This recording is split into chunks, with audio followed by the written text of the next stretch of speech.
Bueno, la clase de hoy es de farmacología clínica. Lo que vamos a ver son un poco las pautas generales de lo que es la farmacología clínica, de cómo se hace un ensayo clínico, de lo que es la farmacovigilancia, que es algo que se ve poco en la carrera, así que es importante que se aproveche.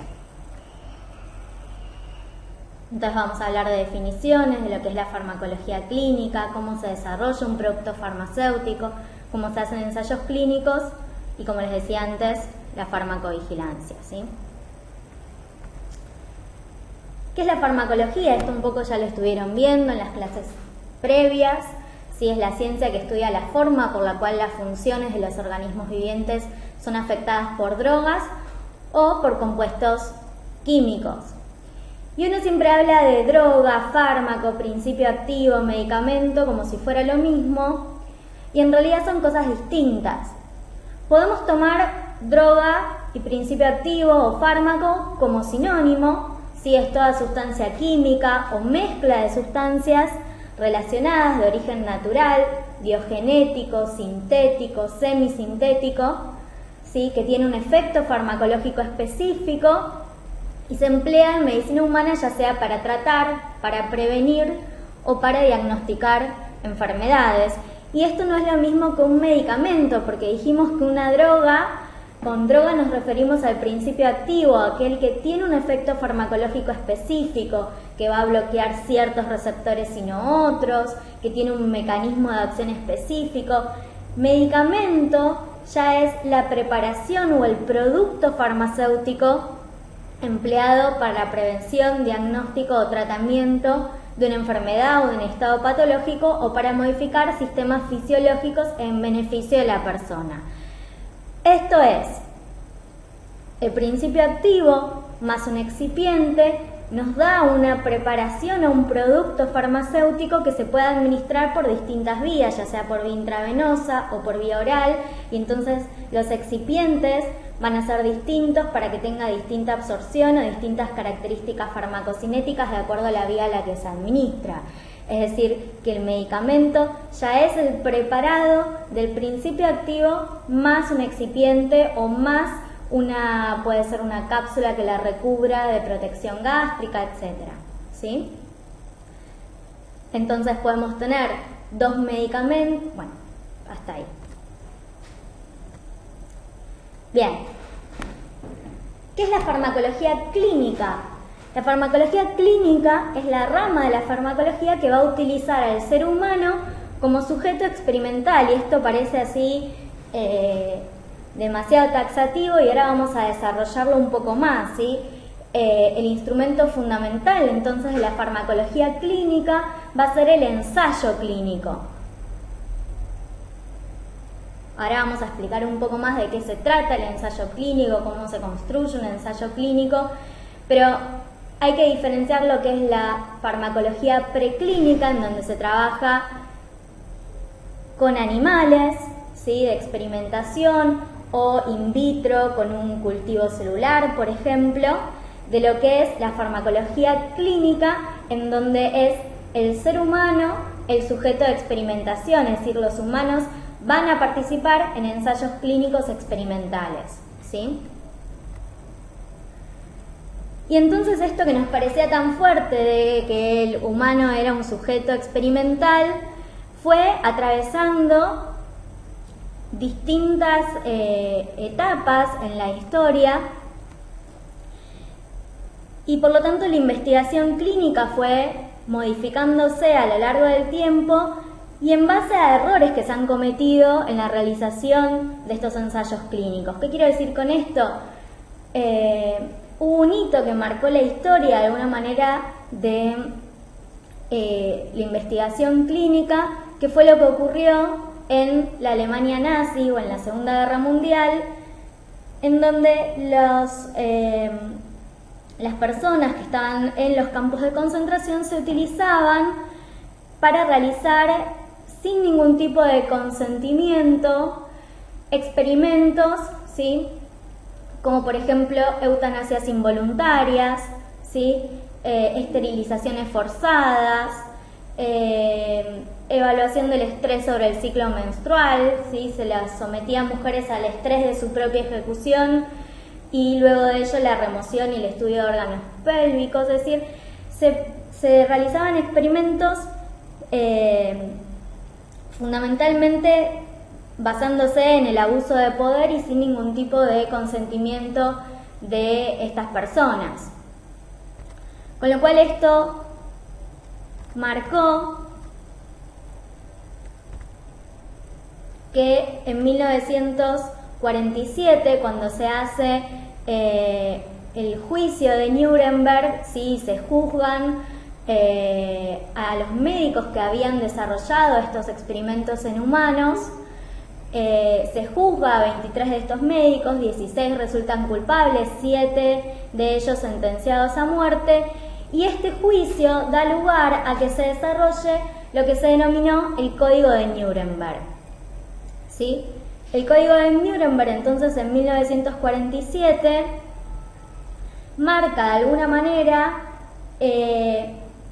ciertos principios bioéticos para la experimentación en humanos a raíz de lo que había ocurrido en la Alemania nazi, ¿sí?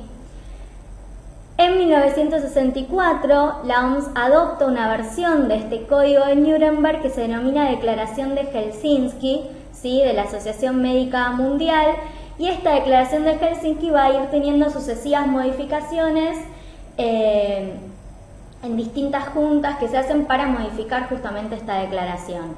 Esta Declaración de Helsinki es la base ética para la realización de ensayos clínicos.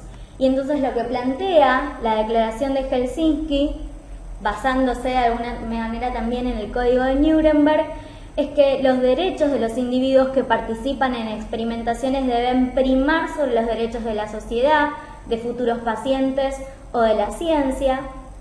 Asegura a cada paciente el mejor tratamiento disponible, diagnóstico o terapéutico.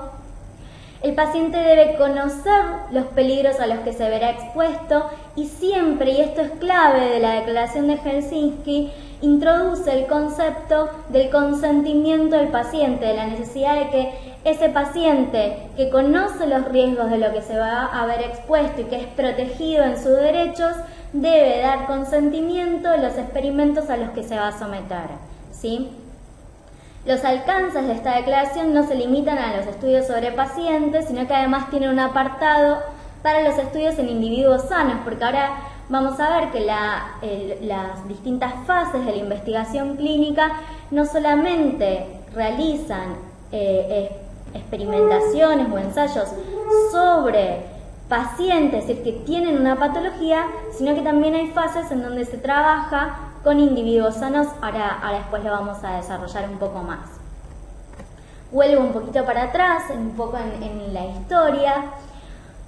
Otro de los hitos de alguna manera que marcaron la necesidad de regular la producción de medicamentos para el consumo humano y de mejorar o de regular un poco la forma en que se realizaban los ensayos clínicos y se sacaban a la venta o se comercializaban productos farmacéuticos, es lo que ocurre en 1930 en Estados Unidos. ¿Sí? La tragedia del dietilenglicol, mueren más de 100 personas, entre ellos niños, al consumir un jarabe que contenía un producto tóxico anticoagulante que era el etilenglicol. Y de alguna manera, otra de las grandes tragedias y que marcó también un hito en lo que es la investigación clínica es la tragedia de la talidomida en la década del 60 en Europa. La talidomida era un fármaco que se utilizaba en las embarazadas como antiemético y como sedante, y que se vio que ocasionaba malformaciones congénitas en los niños que habían nacido de madres que habían utilizado la talidomida durante la gestación, y lo que se veían eran amelias y focomielia, es decir, la falta de extremidades superiores e inferiores. Esto claramente, digamos, lo que uno veía es que por un lado había un aumento en la incidencia de los niños de estas focomielias, y uno no se sabía en un primer momento o en una primera instancia cuál era el origen o la causa de estas malformaciones, hasta que se llegó a ver que tenía que ver también con un aumento exponencial en el uso de la talidomida en Europa. Y algo que es importante señalar es que en Estados Unidos la FDA no llegó a aprobar la talidomida justamente porque decía que no había suficientes ensayos preclínicos, ahora lo vamos a ver mejor, no había suficientes ensayos preclínicos que permitieran, en realidad en su momento no se llamaban preclínicos, pero no había suficiente información sobre la seguridad de la talidomida que permitiera comercializarse, y por lo tanto en Estados Unidos no se llegó a comercializar la talidomida. Bien, en respuesta al desastre de la talidomida se origina en ese sentido la enmienda de Kefauver-Harris. Sí, es una enmienda a la Ley Federal de Alimentos, Medicamentos y Cosméticos de Estados Unidos, que estableció que era obligatorio para los fabricantes de medicamentos proporcionar pruebas respecto de la eficacia y de la seguridad de los productos antes de que fueran aprobados para la comercialización. Una de las cosas que pasó con la talidomida es que cuando se fue a buscar registros de información de la misma, se había visto que realmente era teratogénica en ratones y en animales, y que se había probado aún así. Bien, otra de las cosas que dice es que la publicidad del producto debería revelar información precisa sobre los posibles efectos secundarios, y prohibió que los medicamentos genéricos baratos se comercializaran como medicamentos de alto costo, presentados con nuevos nombres comerciales como si fuera un nuevo avance en la medicina, cuando en realidad era la copia de otro producto ya existente. Bien, otra de las cosas que plantea la Declaración de Helsinki en el 64, además de que toda investigación debe contar con el consentimiento informado del paciente, es que además debe contar con la evaluación y la aprobación de un comité de ética, que ahora lo vamos a ver un poco más adelante. En el 78, el informe Belmont plantea por primera vez los principios éticos y pautas para la protección de los seres humanos en la investigación, y plantea o digamos pone en palabras, en documentos, cuáles son los principales principios bioéticos en los cuales se debe basar todo ensayo clínico, que son los principios de respeto, beneficencia y justicia. Bien, y en el 96 surge lo que se llamó la Conferencia Internacional de Armonización, o también llamada ICH, ¿sí?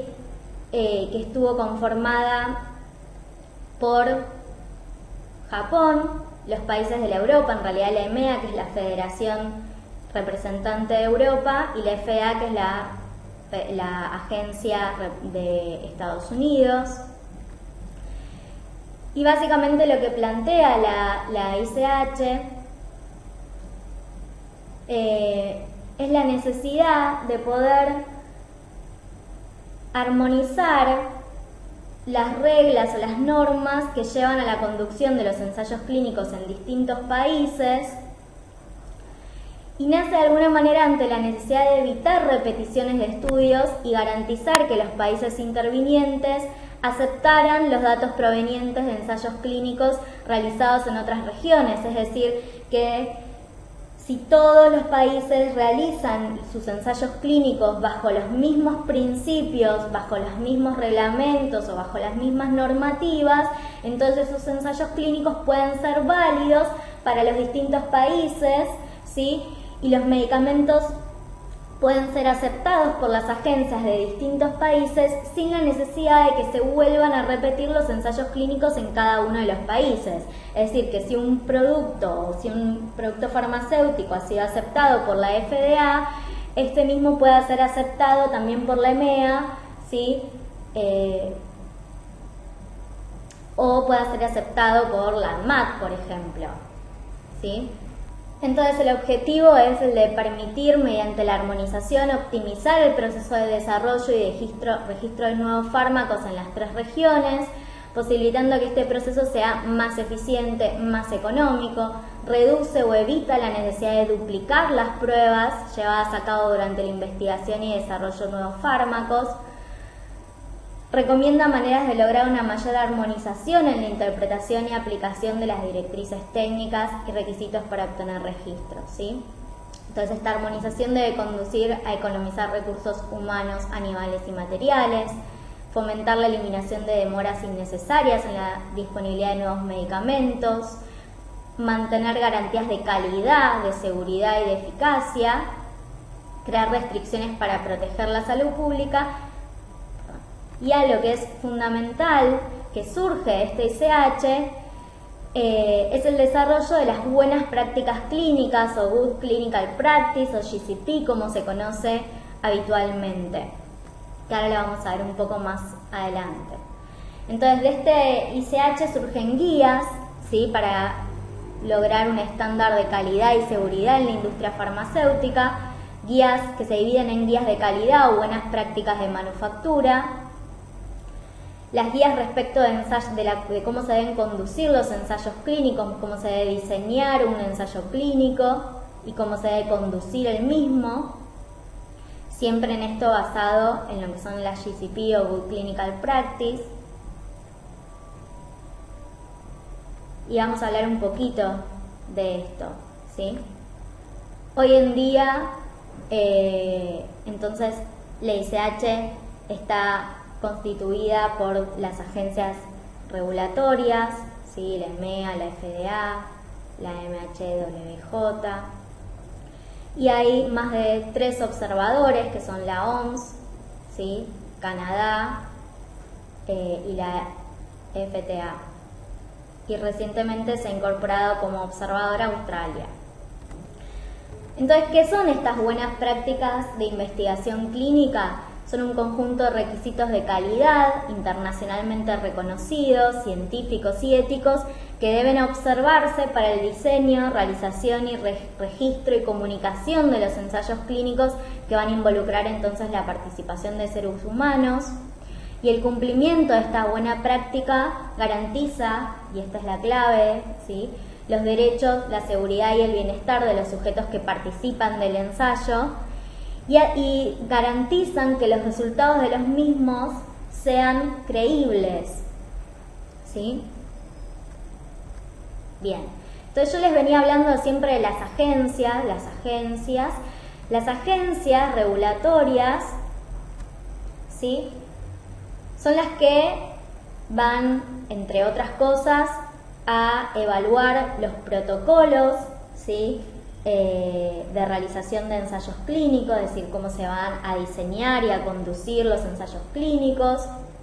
Va a considerar siempre que esos protocolos hayan sido evaluados por un comité de ética, entonces que cumplan con los principios bioéticos de ensayos clínicos, que cumplan esos protocolos con las buenas prácticas clínicas, con las buenas prácticas de manufactura, un poco todo lo que veníamos viendo, que se garantice la seguridad del paciente.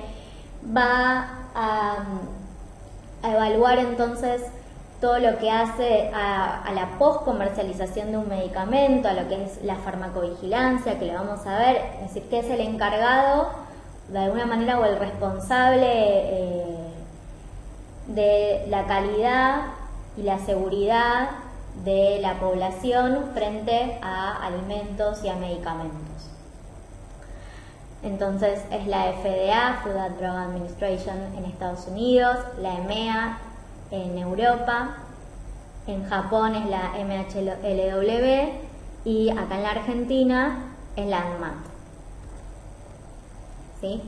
La ANMAT, o Administración Nacional de Medicamentos, Alimentos y Tecnología Médica, es un organismo descentralizado, se creó en el 92, tiene jurisdicción sobre todo el territorio de la nación, ¿sí? Depende técnica y científicamente de las normas y directivas que le imparte la Secretaría de Políticas, Regulación e Institutos del Ministerio de Salud, pero tiene un régimen de autarquía económica y financiera.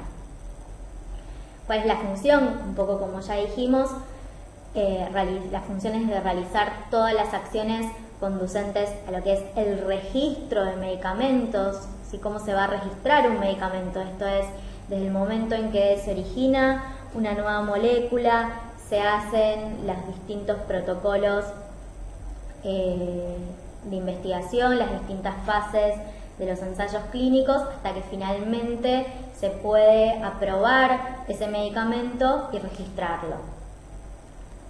Pero bueno, lo que hace a lo que es el registro, el control, la fiscalización y la vigilancia de la sanidad, la calidad de los productos, sustancias, elementos, procesos, tecnologías y materiales que se consumen o que se utilizan en medicina, ¿sí? Alimentación y cosmética. Es decir, no solo va a ser los productos farmacéuticos, sino también los alimentos, los cosméticos, distintas especialidades medicinales, distintos dispositivos médicos, y va a ser responsable de controlar las actividades y procesos que median o que están comprendidos en estas materias, ¿sí? Bien, la ANMAT origina o da lugar, crea disposiciones, ¿sí? Y estas disposiciones van a ser las que normaticen o reglamenten de alguna manera la forma de conducir ensayos clínicos en la Argentina. Es decir, que todos los ensayos clínicos que se conduzcan en la Argentina, ya sean ensayos multicéntricos, que ahora vamos a ver lo que son, y de las distintas fases que se desarrollen en la Argentina, tienen que regirse bajo la disposición 6677 del año 2010, ¿sí? Que es el régimen de buenas prácticas de investigación en estudios de farmacología clínica, pero que básicamente esta disposición está realizada o está basada en lo que es la Declaración de Helsinki y las buenas prácticas clínicas, es decir, que todos estos ensayos clínicos van a estar regidos por estos mismos principios que, como dijimos antes, por la ICH o por la armonización, por más que sean disposiciones, por más que es una disposición nacional, se basa en las buenas prácticas clínicas en las que se basan todas las disposiciones de otros países que reglan el desarrollo de los ensayos clínicos, ¿sí? ¿Se entiende? ¿Por qué? Porque después esos ensayos clínicos que se conducieron en el país tienen que servir, ¿sí?, para otros países, ¿sí? O tienen que servir para que se aprueben, para que la FDA apruebe un medicamento cuyo ensayo clínico o parte de su ensayo clínico se desarrolló en la Argentina bajo la disposición 6677, ¿sí? ¿Se entiende lo que implica la armonización? Bien, y se rige también por una resolución del Ministerio de Salud, una resolución ministerial que es la 1480 del año 2011. Básicamente, tanto la 6677 como la resolución 1480 no se contradicen, sino que de hecho se complementan bastante y de vuelta están siempre basados en la Declaración de Helsinki y en las buenas prácticas clínicas, ¿sí?